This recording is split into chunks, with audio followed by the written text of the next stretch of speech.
दोस्तों, खुद को एक बार 13वीं सदी के जापान के तट पर खड़ा सोचिए। रात का अंधेरा और समुद्र से टकराती लहरों की गूंज, दूर क्षितिज पर हजारों जहाज़ों की काली परछाई, जैसे मौत समुद्र के रास्ते सचमुच चली आ रही हो। और तट पर खड़े सामुराई, हाथ में चमकती तलवारें, चेहरे पर सन्नाटा। वे जानते थे कि सामने आने वाली सेना दुनिया की सबसे खतरनाक मंगोल आर्मी है। ये वही मंगोल थे जिन्होंने आधी दुनिया को घुटनों पर ला दिया था। चीन, कोरिया, पर्सिया सब हार चुके थे और अब बारी थी जापान की। सवाल ये था, क्या कुछ हजार सामुराई 40,000 मंगोल सैनिकों को रोक पाएंगे? और क्या जापान का इतिहास यहीं खत्म होने वाला था? और क्या सच में प्रकृति ने युद्ध में हस्तक्षेप किया? क्या भगवान ने जापान को बचाने के लिए एक हवा भेजी थी? दोस्तों, आज हम जानेंगे किस तरह जन्म हुआ कामिकाजे द डिवाइन विंड का, वो तूफान जिसने इतिहास बदल दिया था।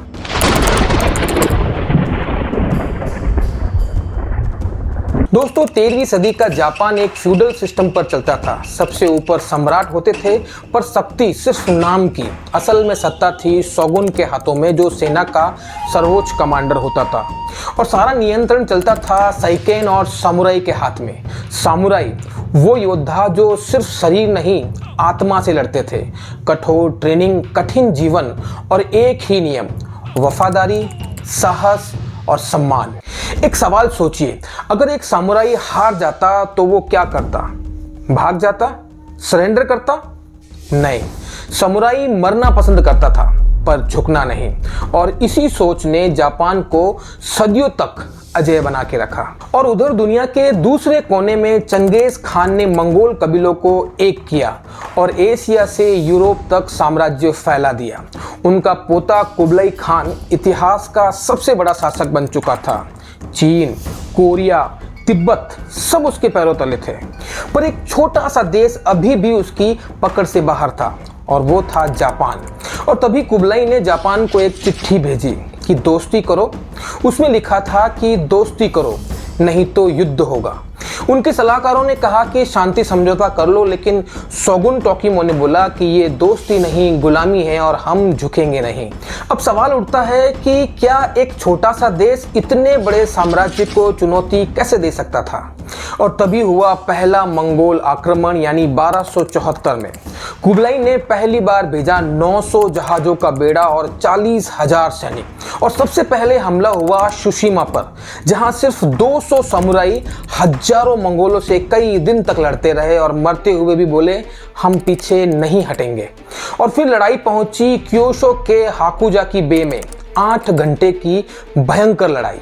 एक तरफ मंगोल के आर्मर पियर्सिंग तीर, बारूद, बम और घुड़सवार तीरंदाजी, और दूसरी तरफ सामुराई की लंबी लंबी तलवारें, करीबी मुकाबला और साहस की आग। लग रहा था जापान हार जाएगा, लेकिन तभी रात के अंधेरे में समुद्र से उठा एक बवंडर, एक भयंकर तूफान, और देखते ही देखते मंगोल जहाज टूट गए।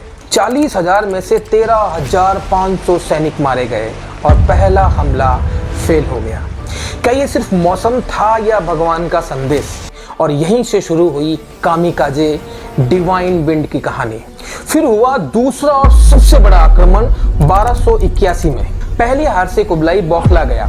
इस बार उसने इतिहास का सबसे बड़ा नौसेना बेड़ा तैयार किया, जिसमें 4,400 जहाज और 1.5 लाख सैनिक थे। और इतना बड़ा समुद्री हमला आज तक इतिहास में दोबारा नहीं हुआ। और तब तक जापान में हर नागरिक योद्धा बन चुका था। किसान, लोहार, कुम्हार सब हथियार चलाना सीख रहे थे।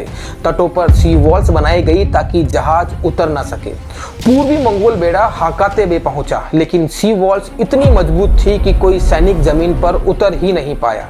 और आखिरकार दोनों मंगोल बेड़े शाशिमा आइलैंड के पास मिले। अब अंतिम हमला होने वाला था। 14 अगस्त 1281 की रात मंगोल सैनिक जहाजों पर आदेश का इंतजार कर रहे थे। और फिर सुबह 15 अगस्त समुद्र के ऊपर काले बादल जैसे आसमान फट गया हो। इतना बड़ा तूफान कि पूरा क्षितिज अंधेरा पड़ गया। मंगोल जहाज एक दूसरे से बंधे थे, इसलिए तूफान ने उन्हें चीर डाला। जहाज हवा में उछल रहे थे, लकड़ी के टुकड़े आसमान में उड़ रहे थे और चीखें चारों तरफ से आ रही थी। और कुछ ही घंटों में आधा बेड़ा खत्म हो गया। बाकी बचे सैनिक किनारे पहुंचे, जहां समुराई ने उन्हें घेर कर मार दिया और 1.5 लाख में से सिर्फ 3000 सैनिक ही बचे। जापानी लोगों ने उस तूफान को नाम दिया कामिकाजे द डिवाइन विंड, यानी भगवान की भेजी हुई हवा। दोस्तों, उस युद्ध ने बहुत कुछ बदला। सामुराई की बड़ी मौतों के कारण शोगुनाट कमज़ोर हो गया था और धार्मिक नेताओं का प्रभाव बढ़ चुका था और जापान ने दुनिया से खुद को अलग कर लिया था।